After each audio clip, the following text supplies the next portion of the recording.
You're going to hear from myself, and you're going to hear from Bulelani Mfako, who is a spokesperson of MASI, the Movement of Asylum Seekers in Ireland.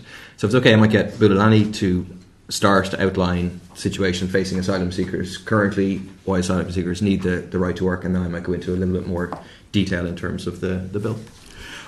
Good morning, everybody, and thank you for coming. The first thing that I want to highlight, there are really three issues that I want to raise today. And the first one is the restrictions and the impact that they have on people who are restricted from accessing the labour market. At the moment, as you may know, asylum seekers have to wait about 6 months before they can apply for the right to work.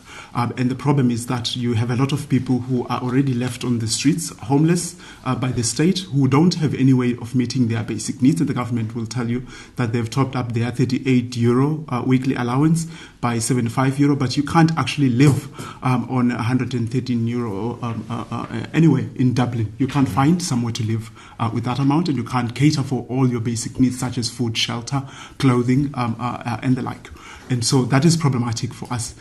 Adding to that is the delays that people have to be subjected to when they do actually meet the 6 months criteria, when they have to apply for the work permit. At present, the Department of Justice will tell you that they take about 150 days to process applications from asylum seekers for the access to the labour market. So that actually extends that 6 months period to more than 9 months at the moment. And that is problematic too. And we don't see a sense of urgency in terms of addressing that. And so this bill does seek to introduce a much more flexible and much more humane approach to giving asylum seekers the right to work, because we will know that there are children in the direct provision system who depend on their parents too.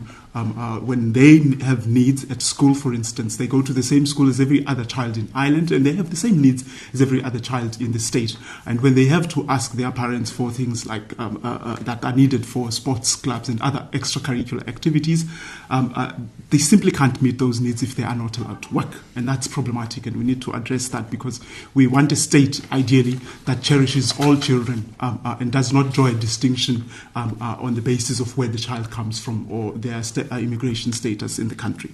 And that's the other problem that we have is the poverty that asylum-seeking children experience while they are in the direct provision system, having to make do with the petty weekly allowance that the government gives them.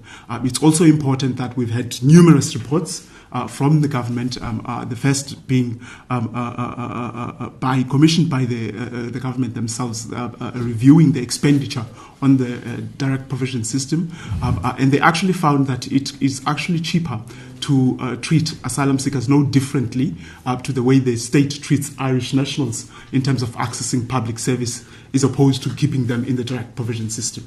We had a second report in 2020 by the Catherine Day Advisory Group, which was set up by the then Minister for Justice, Minister Charlie Flanagan. That report was embraced by the government, and they made a number of commitments, and including ensuring that asylum-seeking children have access to a payment equivalent to the child benefit. We're not hearing any news from the government in terms of progressing that.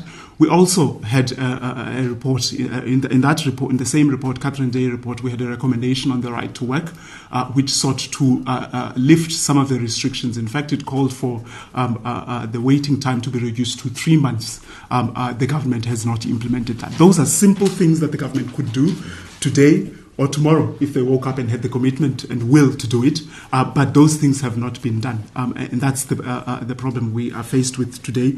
And we are seeing a lot of more asylum seekers with their growing needs being placed in unsuitable accommodation, some cases in isolated locations that also add to the barriers that people experience in accessing work. So people might find it difficult, for instance, to travel from the direct provision centre to a workplace in places like Kilbride Army Camp, where there is no access to public transportation. People there have complained that they find it difficult to, find work, and when they do find work, they find it difficult to keep that work. And so we already have existing barriers to accessing employment opportunities without the legal barriers that the state imposes. And this bill seeks to address some of those legal barriers to ensure that everybody who comes to Ireland seeking protection is treated with dignity and is able to live a dignified life. It's very soul-destroying to see other people who live in the same direct provision centre as you.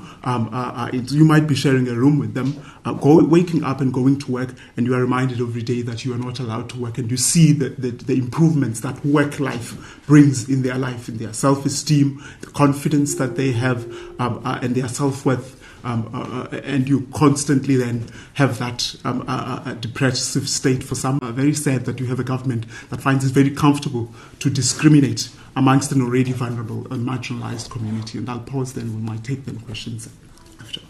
Thanks, Ben. Bulelani. I think it would be fair to say that the government's approach towards asylum seekers is characterised by performative cruelty.